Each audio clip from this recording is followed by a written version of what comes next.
Good morning, friends. In this video, we are showing one wound caused by a hot object, the silencer of a vehicle, which caused a deep burn in the left foot on the lateral side as well as on the ventral side of the foot, approximately 3 to 4 inches in length.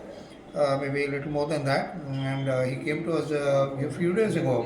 He was completely covered with a black scar and underwent debridement, extensive debridement at another clinic, and we have taken over the treatment from that day, and we have done already a couple of dressings, and today the improvement is visible in the wound, and we are continuing our integrated wound care approach, wherein we apply the growth factors and we apply infrared light, and also we have multiple protocols which completely reverse the progression of the wound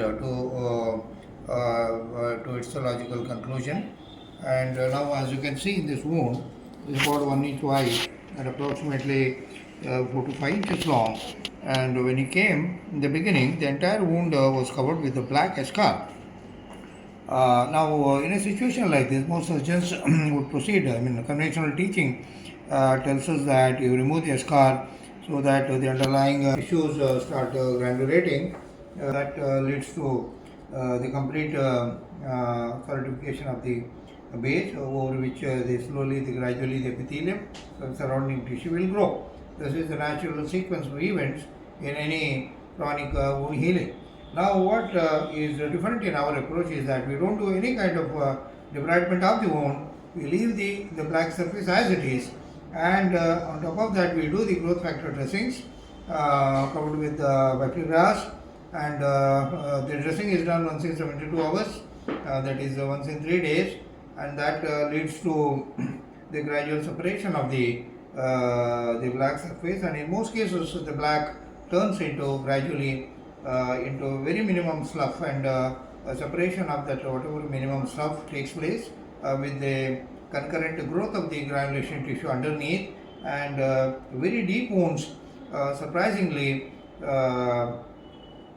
heal so fast that we begin to see the granulation tissue layer at the base of the bed, providing a very healthy bed on which for large wounds we have the multiple options of applying either the artificial skin membranes which we have developed, or we can do the skin grafting, which is a radical procedure which we try to avoid in most cases, or we can allow for the natural growth of the skin. So this is a typical example of a very deep burn which was mismanaged by radical debridement. So our protocols do not encourage radical debridement of the wound.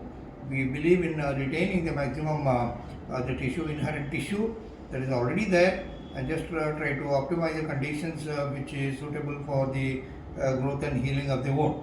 So, thank you.